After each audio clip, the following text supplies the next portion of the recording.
ಸಾರಿಗೆ ನೌಕರರ ಮುಖಂಡ ಅನಂತ ಸುಬ್ಬರಾವ್ ನಿಧನರಾಗಿದ್ದಾರೆ. ಇಂದು ಮಧ್ಯಾಹ್ನ 3 ಗಂಟೆಗೆ ಟಿವಿ9 ಜೊತೆ ಮಾತನಾಡಿ ನಾಳೆಯ ಮುಷ್ಕರದ ಬಗ್ಗೆ ಮಾಹಿತಿ ನೀಡಿದ್ರು. ಆದರೆ 5:30ರ ವೇಳೆಗೆ ಅನಂತ ಸುಬ್ಬರಾವ್ಗೆ ಹೃದಯಾಘಾತವಾಗಿದೆ. ಆಸ್ಪತ್ರೆಯಲ್ಲಿ ಚಿಕಿತ್ಸೆ ಫಲಕಾರಿಯಾಗದೆ ಮೃತಪಟ್ಟಿದ್ದಾರೆ. ನಾಳೆ ನಡೆಯಬೇಕಿದ್ದ ಸಾರಿಗೆ ನೌಕರರ ಬೆಂಗಳೂರು ಚಲೋ ಮುಂದೂಡಲಾಗಿದೆ.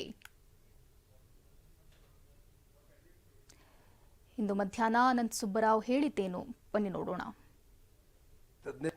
ನಾಳೆ ನೋಡಿ ಇಟ್ಸ್ ಎ ಪ್ರತಿಭಟನಾ ರ್ಯಾಲಿ. ಅದು ಎಲ್ಲೂ ಸ್ಟ್ರೈಕ್ ಮಾಡೋಕ್ಕೆ ನಾವು ಹೇಳಿಲ್ಲ.